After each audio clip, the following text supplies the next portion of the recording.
everybody. What is going on? Welcome to Run Pure Sports. Welcome to a little NBA Hardwood. We're going to be breaking down tonight's NBA DFS slate. And, of course, I'm doing it with two of the best in the industry. We got Glock. We got Gary. Glock, how you doing today? Doing good, Crane. Doing good. Just got all my stuff booked for the March Madness party, so I'm excited for that. I know Gary did as well. And yeah, 5-game slate on our hands today. Nothing too crazy. Should be pretty easy to get different, which we'll talk about, of course. But yeah, I'm excited to break it down.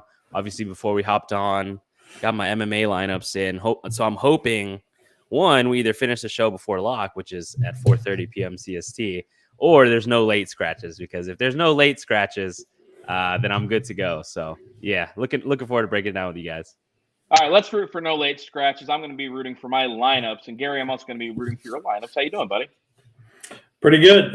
As y'all see, I am decked out in my Commander's gear. I am officially a new season ticket holder. 6 hours driving today to and from DC they had like a seat picking event. It was pretty cool. So we got some all-inclusive tables in the club section. So it's how rich. Hashtag how rich, Gary. I mean, they were pretty expensive, but I think it's worth it. See, here's the thing. Once you go all-inclusive, there is no going back. There's no going back. I've had this with vacations before. Like, you do like one all-inclusive resort and you're stuck for life. It's so nice. Yeah. The problem is, like, you got the wife going with you, and she got the taste of the all-inclusive when we went to Atlanta a few times last year in the club down there, and she's just like Crane said, there's no going back.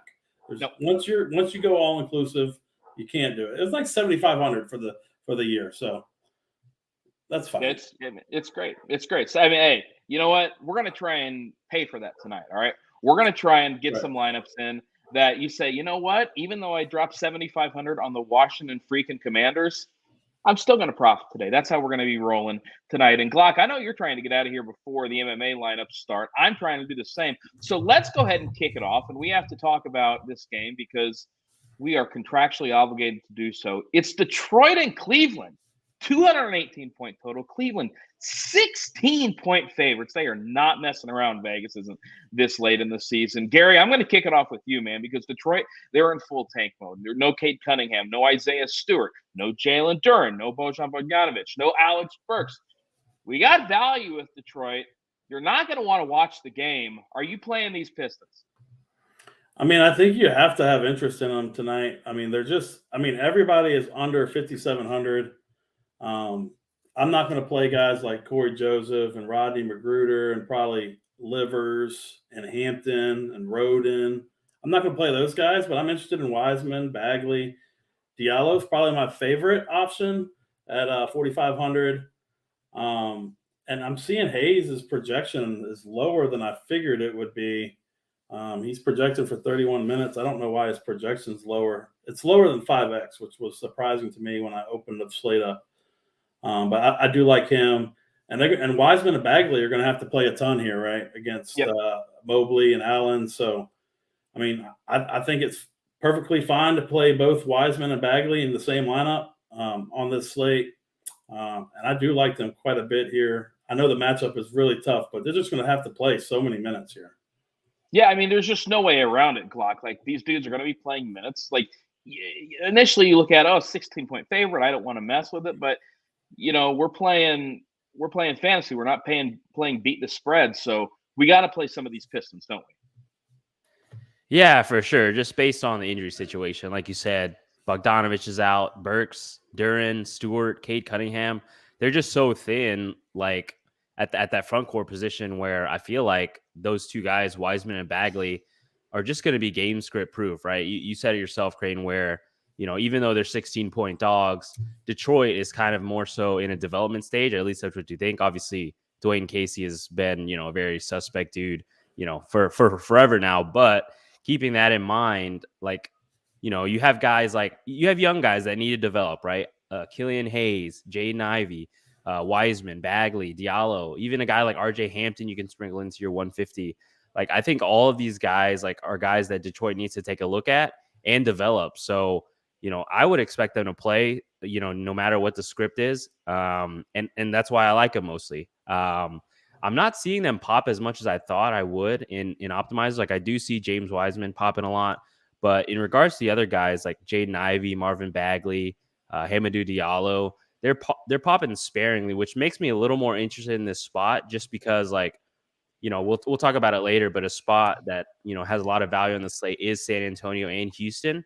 So pivoting from one of those chalkier owned options, like let's say, just for not salary taken into account, but like Devontae Graham pivoting into a guy like Hamidou Diallo, that's gonna reduce your ownership accumulation by at least 50%. So it's definitely something I'm keeping in mind. And yeah, I definitely have a lot of interest on the Detroit side. On the Cleveland side, I think more so they'll be in consideration for tournaments for me. I think a guy like Jared Allen, Evan Mobley, I think the bigs are my favorite targets on the Cleveland side. But obviously, you can't go wrong with Donovan Mitchell, Darius Garland. I would not be surprised to see a Cleveland guy optimal just because Detroit, I think we've had some conversations in Discord in the past where Detroit is just going to be a spot that you're going to want to target going against the rest of the year, right? Just because, they don't really play much defense and they don't really have much defensive stoppers. So, get a few Detroit pieces of exposure and then run it back with Cleveland on the other side to start your slate off. Is something I'm considering. Obviously, it's not probably going to be a super priority for me, but something I'm definitely considering. Yeah, you look at this Cleveland side, and I don't know, everybody's healthy. Like, there's some blowout risk. Gary, there's just a lot not to like, which I suppose in tournaments means maybe you take some shots on these guys. But for me, I don't know. I just can't get excited about any of these Cleveland pieces.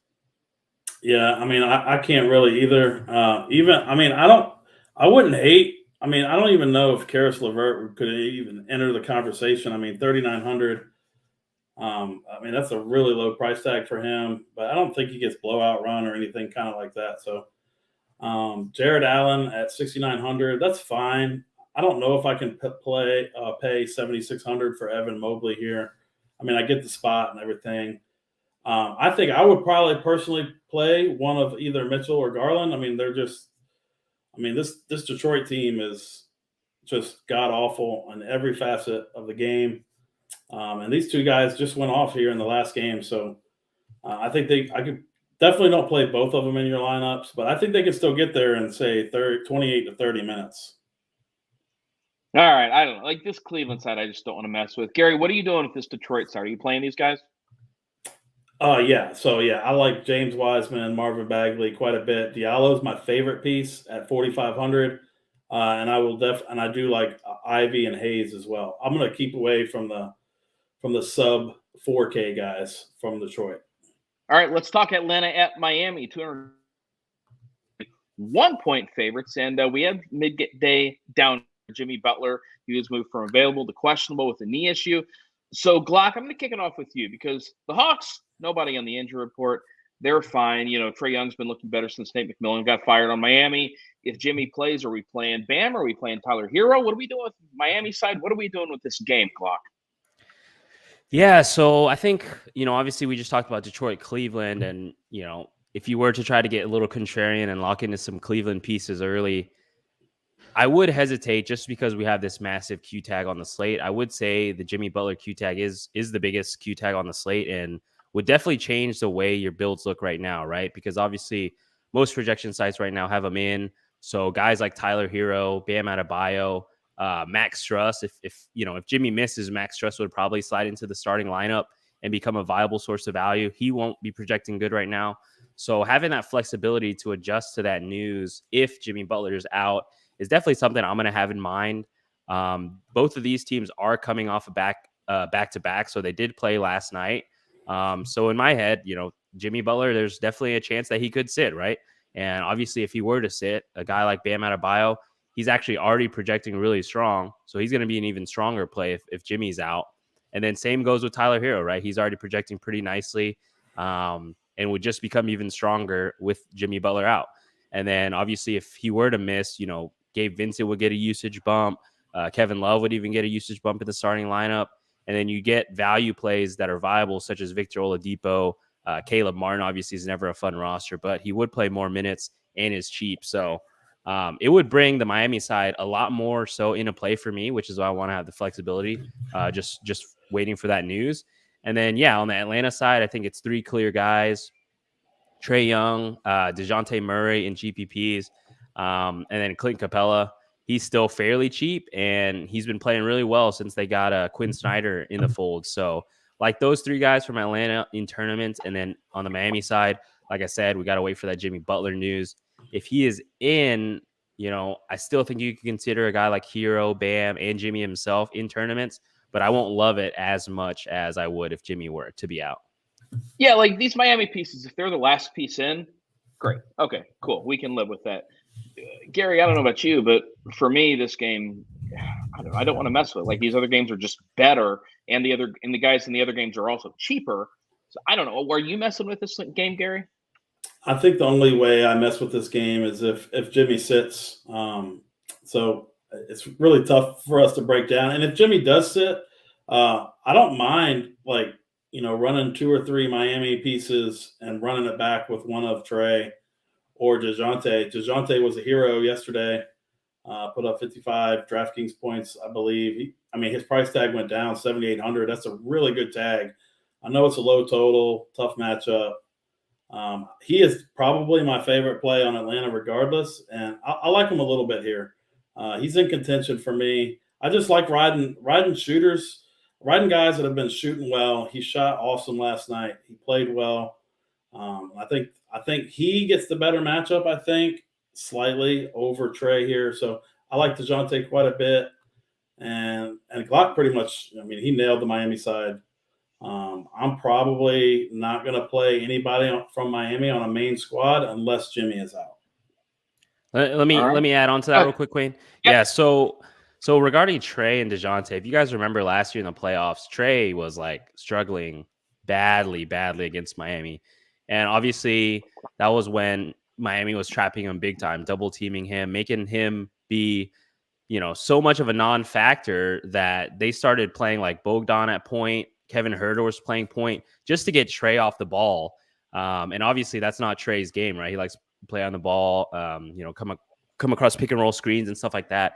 And so I think, obviously when the Hawks made the move for DeJounte, it was kind of like with the thought of this kind of matchup in mind where Miami is so notorious for doubling and trapping where, obviously if Trae Young is the guy that's going to be trapped, DeJounte Murray is going to be playing 4-on-3 on the backside as that secondary playmaker. So I like DeJounte for sure. And especially if Miami implements that game plan, it's going to make him an even stronger play, right? Just, Trae's going to get trapped.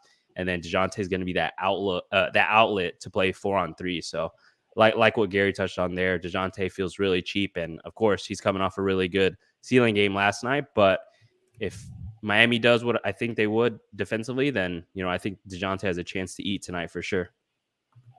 All right, let's talk a game that we do have interest in. And this is a game that, look, everybody's going to be on, and that doesn't mean it's a bad spot. I think it's a really good spot. It's Houston and San Antonio. It's a 230.5 point total. The Spurs are 1-point favorites. And how bad are the Rockets? All you need to know is that the Spurs are 1-point favorites. That's really hard to do. Jae'Sean Tate, he's out for Houston, and Kevin Porter Jr., he's likely going to be playing maybe not his full allotment of minutes, coming off, 26 minutes in his last game. So, Gary, for the Houston side, we've got a lot of guys here. We know it can be Jalen Green. It can be Sengun. If Kevin Porter Jr. is not getting all those minutes, if Jae'Sean Tate is out, we've got dudes on Houston here. It's a high total. What are you doing on this Houston side and even on the San Antonio side? Because Keldon Johnson and Devin Vassell, they're likely to be out, as Malachi Brannon. So a lot of news here in this game, a lot of value, a lot to like. Gary, do you like this game? You have to. I think on this 5-game slate, you have to have interest in this game, and you have to have a lot of interest in this game. By the way, Crane, I feel like every time we have a show, Houston's on the slate, and you always like Jalen Green, and I always hate him. Yeah, well, don't worry. I'm done with Jalen Green. Oh, so okay. So I'm going to make everything easy. Yeah, he's cheap today. He's cheap. I'm hopping on board Jalen Green today. Go ahead. You've been right in this spot every time, so I'm happy to give you Jalen Green. I just like him here. The price $6,200. I can't play KPJ at that $7,400 price tag, so I'm probably just going to take him out of my pool. Tari Eason, like Glock mentioned in the playbook today, is just a fantasy point per minute. I mean, it's so many fantasy points. I think he's pretty much running the second unit. Gary, I've watched so many of like the Houston games because obviously we like to target against them. It feels like the dude is always in the right spot at the right time, crashing the boards. Like it is actually insane. Yeah, he's hustling and he's always in the right spot. I mean, high usage in that second unit, 4,300. I mean, I think he's a lock button play for me today on this slate in this spot against the Spurs. He is definitely my favorite play in this game for sure. Definitely like Jalen Green. Jabari Smith is a guy. I mean, he's projecting really well. I mean, he seems more like a safe cash play.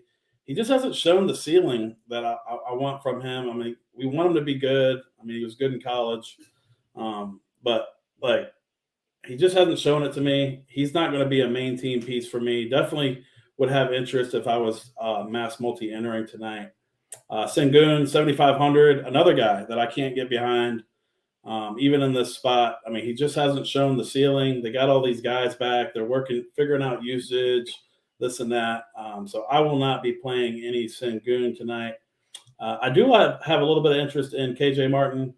I like him more than Jabari Smith in this spot. So on the Houston side, Eason is clearly my number one. Jalen Green is my second favorite, followed by KJ Martin, and then Jabari Smith. And on the San Antonio side, I think we're going to need to see. Devontae Graham, he's projected to start again. I mean, if he starts, I mean, he's an awesome play. Going to probably be the highest owned player on the slate for good reason. Trey Jones is a guy that, man, I always struggle with Trey Jones, even with all these guys out, because he seems to never do anything when I play him with all these guys out. He's going to have some sort of minutes restriction still on him tonight. I don't know if I can do it with Trey Jones.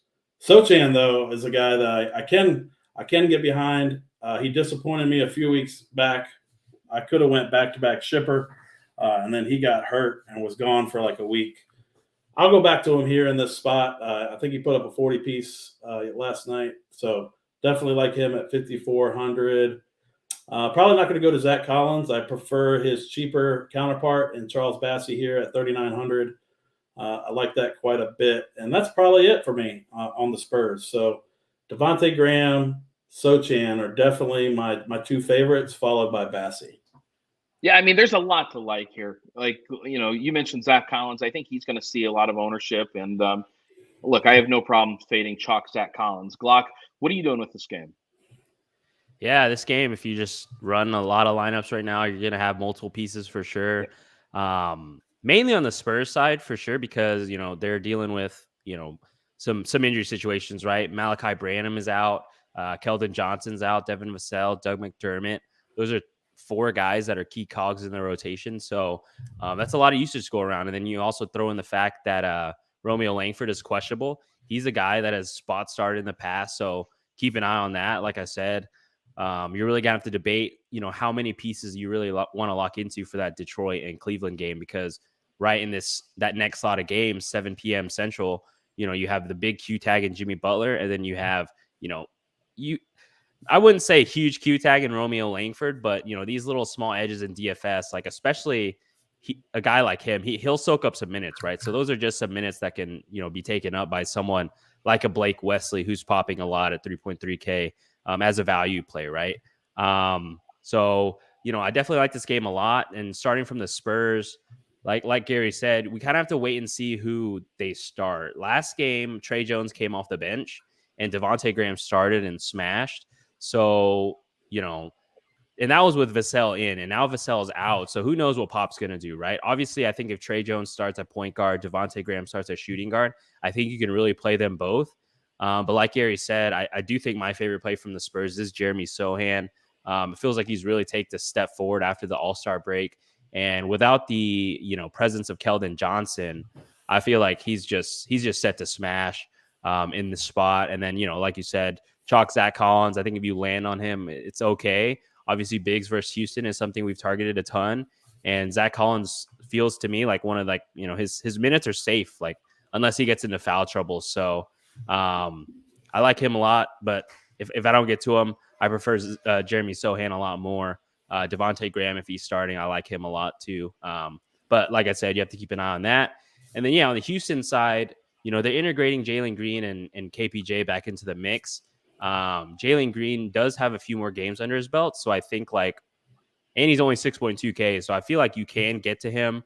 I don't think I'll prioritize it, but I don't mind it. I think drive heavy, shifty guards against San Antonio is something I always like to target. So I don't mind him. But like Gary said, Tari Eason, the dude has just been smashing off the bench. His role feels super secure for at least 25 minutes a night. And in those 25 minutes, the dude just absolutely crushes, right? He's just super productive. Mm-hmm. Like I said, he's everywhere. It feels like he's always in the right spot at the right time. So I like him a lot. And then, I think a guy like Sengun is coming with some ownership. I don't mind him kind of like Zach Collins, like a last-in tournament play. Both of these teams are just so bad. And so you're going to see main pieces from each side get there and be optimal tonight. It's just which one. So if you ask questions in the Discord, do you like this guy from Houston? Do you like this guy from San Antonio? I'm going to like them all for the most part. It's just how it fits with your roster construction and, what you're going to do if you get if you take a Tari Eason discount instead of Alperen Sengun, what are you going to do with that extra salary? If you pick Jeremy Sohan instead of Zach Collins, what are you going to do with that salary? So things like that are all things I'm going to consider tonight. But definitely love this game overall. All right, let's talk about what's the next game. What is it? That's another game we're going to love from a real life fantasy perspective. That would be Philadelphia out Milwaukee, 232 point total. Milwaukee 5-point favorites, and that last game we just talked about. Nobody wants to watch, but everybody's going to play it for fantasy. This is a game, Gary, that outside of Embiid and outside of Giannis, not a lot of people are going to play for fantasy. But boy, are we going to enjoy watching this one. Talk to me about Philadelphia and Milwaukee, Gary. Man, I really think Joel Embiid is really interesting here. So I just pulled up StatMuse on Joel Embiid versus Brook Lopez. I haven't done it in a while. Some of these are from 2019, 2018, but there's a couple in here. He put up 65 against Brook Lopez in November last year, 60 in March of last year. I think this is a sneaky good spot for Joel Embiid here. I like him quite a bit.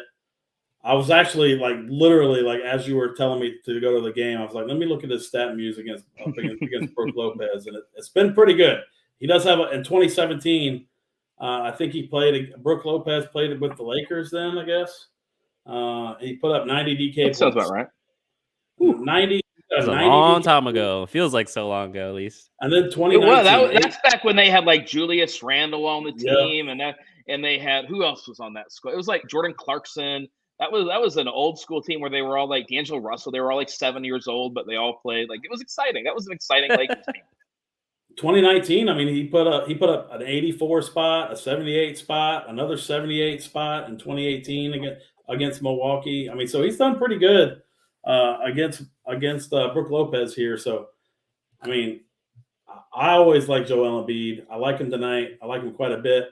He might be my favorite stud. I haven't really fully figured that out yet, but so I do like Joel Embiid. 19% ownership. I like that quite a bit.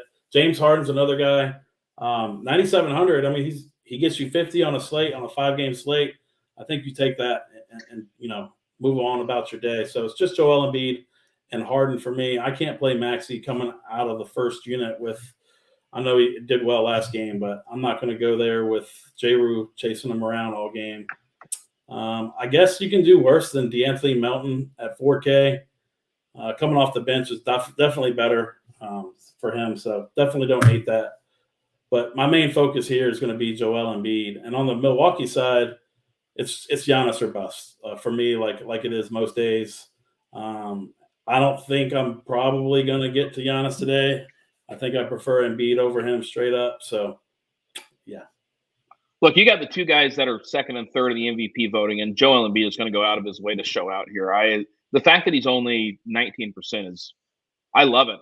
Glock, I love Embiid today. And if you can get to Embiid and Giannis, and I kind of think you can, you do Embiid, Giannis, you play a ton of value from that Spurs game. I don't know, Glock, that's a pretty interesting way to go. Man, yeah. So you mentioned the Embiid MVP race. He didn't do too well against my boy Luka. So You got to think that's like on the back of his mind. Maybe, obviously, this is like I said in the playbook, Beast of the East. You get Joel Embiid versus Giannis. Like, this is going to be an ABC game. Definitely think, both of these guys are going to come to play. Like Gary said, though, you're going to save $900 going from Giannis to Embiid. So I do think he's my preferred spend up. I do think the field will agree with that, though. Right now, I see like both of their ownerships like about even. But if I were to pick, I think Embiid would be the higher owned stud just due to price. But yeah, I mean, you can't go wrong with either stud on each side, right? On the Philly side, Gary touched on it perfectly.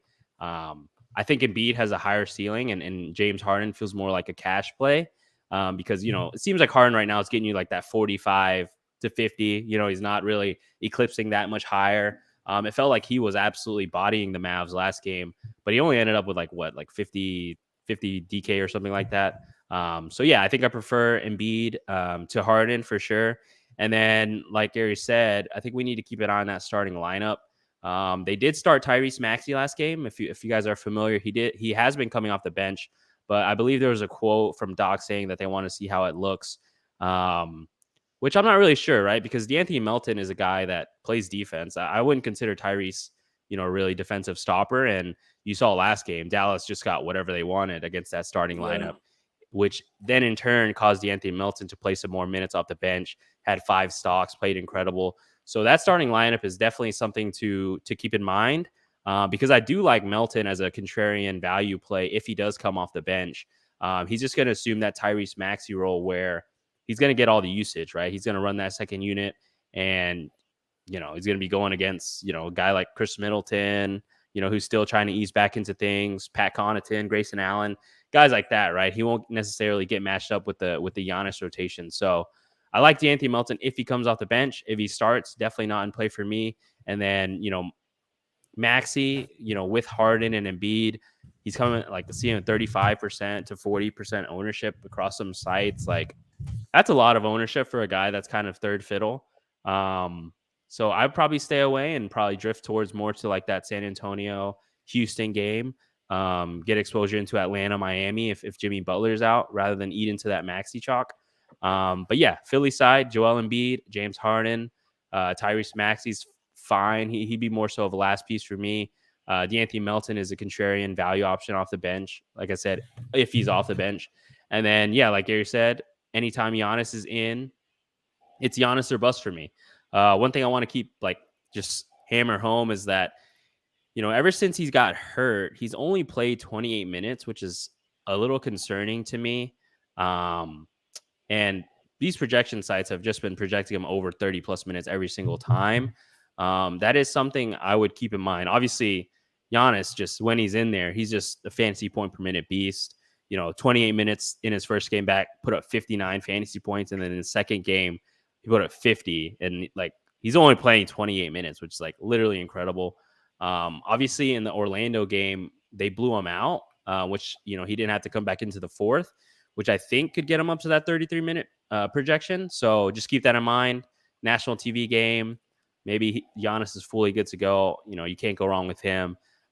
So, yeah, I'm not going to really force in 6.5K Chris Middleton or 8.7K Drew. He's absurdly priced on both sides. So Giannis or bust for me on Milwaukee. And then, the studs with Maxey and Melton sprinkled in on the Sixers. Yeah, I'm begging you guys, don't pay 8-7 for Drew tonight. Just don't do it. If he goes for 50, whatever. I kind of think they're going to start. They have to start Melton here. You got to have somebody that can guard the ball, in the first unit. And I mean, Gary, they played Luka and Kyrie last game, and he wanted to start Tyrese Maxey. Doc Rivers is kind of a donkey. I mean, Maxey's perfect for that second unit for that team. I mean, he can run everything. I agree. Keep Melton in the first unit is what they should do, but probably not what they will do. All right, let's move on to our last game. Got the late night hammer. It's a nice little island game here. It's Minnesota and the surging Sacramento Kings, a 238.5 point total. The Kings, 5-point favorites at home, and Gary, the Kings just keep winning, man. De'Aaron Fox just keeps scoring more than 30 points. It's happening every single game. That's just how it is. Cat, he's still out for Minnesota. Anthony Edwards, he's going to get all the usage on that team. For the Kings, they're pretty healthy, but I don't know. Like, this is kind of one of those spots where I want to see them play. I want to watch the game, but I can't get excited about playing any of them in fantasy. Gary, what are you doing with this late night game? I like it quite a bit. Okay. I like it more on the Sacramento side than I do the Minnesota side. But man, like looking at Sacramento has been playing really good ball lately. Everybody made fun of them for that trade, and it may have been a dumb trade long term, but it probably was good for them short term, getting some bonus in there. And Fox has been just really, really good. Fox is definitely my favorite play here at 9,100. I like targeting point guards against this Minnesota team. So 9,100, that's a really good price tag. And then you look at Keegan Murray, Harrison Barnes, those two guys, 4,500, 4,800, really cheap price tag on those guys. Good projection. I wouldn't play more than one of them, and I'd probably lean the youth of Keegan Murray here. Sabonis is fine, but I think he's more like a cashy type play here against Gobert. I think his projection is probably spot on. He probably gets you 48 to 50 tonight. So I'm probably not going to go there on a main team, but I do like Fox because I think Fox can put up 50 to 55, and I like that quite a bit at 9,100. Won't be going to Monk. Won't be going to Lyles. I rarely play Herter unless somebody's out. So not going to be on those type of guys. And on the Minnesota side, I think a lot of people are going to play Anthony Edwards, and I just can't do it. I can't do it. Really? I know it's a good matchup. I'm game log watching right now, but if you look at his game logs does not warrant this price. Recently, he's got 2 50-point games in the last 15 games. The ceiling. He's due. He's due. I mean, that's how that works. I mean, I get it. I just can't do it. That's not the way I play. I'm going to be sitting out the Anthony Edwards train, especially SaberSim is showing them at 30%, 29% ownership. I'll fade that all day tonight. I do like Rudy Gobert here a little bit. I target bigs against Sacramento all the time. 7,300. I know Glock said in the playbook that he's a little expensive. That might be a little Rudy Gobert hate. But fantasy-wise, I think you can get 40 here pretty easy. And I like 40 at 7,300. Naz Reid, another guy I don't hate as a value option, just in like 150 stuff. And that's about it for me for this game. Glock, what are we doing with the late night hammer? Yeah, I like it a lot for sure. I think if you're going to not pay for a guy like Embiid or Giannis, you definitely want to get into this game as your spends because, you know, Giannis and Embiid, they're like the upper tier. They're like the upper tier spends, right? But then you drop down, you get, you know, a little bit cheaper Sabonis, you get a little bit cheaper Anthony Edwards, who's a guard and forward eligible. So I like getting into this game. De'Aaron Fox, like Gary mentioned, 9.1K, pretty cheap tag for what he's been doing and producing at like relatively low ownership. So like this game a lot, has the highest total on the night. So obviously that's just another thing you want to get into, right? So let's say you do spend up for a guy like Embiid and you don't have the salary to spend up for a guy like Sabonis. I do want to get into the secondary guys in Sacramento or Minnesota on each side. A guy like Harrison Barnes, Keegan Murray are both fine GPP fillers for sure, just to get some exposure into this game. On the opposite side, Kyle Anderson is like a mid-tier guy. He's a guy I like a lot more when Rudy Gobert's out, but he has shown, you know, 30-plus fantasy point upside, even with Gobert in. I do think this Sacramento environment is a good one for him to where he can do a little bit of everything. So I don't mind him. And then, yeah, I think you just go to, you know, the spend ups on each side. I know Gary said he didn't like Anthony Edwards, but man, this year he's smashed against Sacramento. 57.5 DK in the game previous, and then the game before that put 62.5 DK up. So he's been smashing the Sacramento matchup. I don't think they have a guy that can guard him really. So I like him a lot for Minnesota. And then like Gary said, 7.3K feels like a lot for Rudy Gobert, but bigs versus Sacramento is definitely something that we've been targeting. And now that they have a guy like Mike Conley in the mix who, you know, has better synergy with him, can put him in better positions in the pick and roll. I don't mind Rudy Gobert. Obviously, I'm not going to like click him first, but if you have 7.3K left, then he's a guy that fits perfectly in your last spot in your lineup. And then, you know, I'd be perfectly okay with it, just praying that Rudy Gobert goes off in the late hammer, as you shoot up those leaderboards. So, Rudy Gobert and Edwards are the spend ups on the Minnesota side. And then Sacramento, obviously, De'Aaron Fox. You can't go wrong with him. And then I actually like Sabonis a little more than Gary does. Rudy Gobert is a guy that's, touted as like a great defender and stuff like that. But, he struggles with this prototype of player, right? Like Jokic just always bodies Rudy Gobert. And I'm not saying Sabonis is even close to Jokic's level, but, that same prototype of player where, he does have that triple-double upside, can crush versus Rudy. So like Sabonis, like Fox, obviously. I like this game a lot. Definitely want to have at least one or two pieces of exposure to this game if I don't have like that Giannis or Embiid in my lineup. So, I think this game is great to end the night for sure, and I'm definitely going to have my exposure. All right.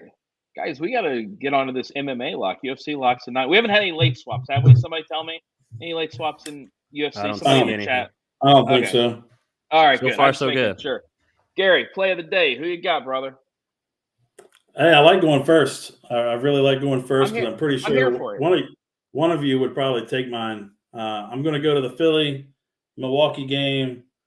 I think Joel Embiid is going to go under-owned tonight relative to what he should be on the 5-game slate in this spot. It's going to be Joel Embiid for me. Okay, I'm going to go second, and I don't care that you chose Joel Embiid. I'm doing it too, baby! Let's going go. Right back to Joel Embiid. I don't care. I'm stealing it. And you know what? That might be frowned upon. That people might say you can't do that. I'm doing it because you know why? It's my bleeping show. So that's what I'm going to do. Joel Embiid for me too, baby. Glock, are you going to make it 3 for 3? Nah, I got to stray away. After seeing what Embiid did to my Mavs and completely letting me down, I played him that day. Played like a total beta, and beta as Drew A in the chat is saying. I can't go there. But my play of the day will also be a guy that's somewhat owned. And like I said, we really need to keep an eye on that Jimmy Butler Q tag because I think that could really flip the slate on its head. But a guy I'm seeing right now that's looking like high 20s to 30% owned is Jeremy Sohan. I really think this guy tonight should be 50+% owned, 60, 70% even without Keldon Johnson. So that's what's going to be my exposure in MME. And I'm definitely playing Jeremy Sohan tonight in my main team. So that'll be my play of the day. The chat did not like me taking Joel Embiid also. I got a lame.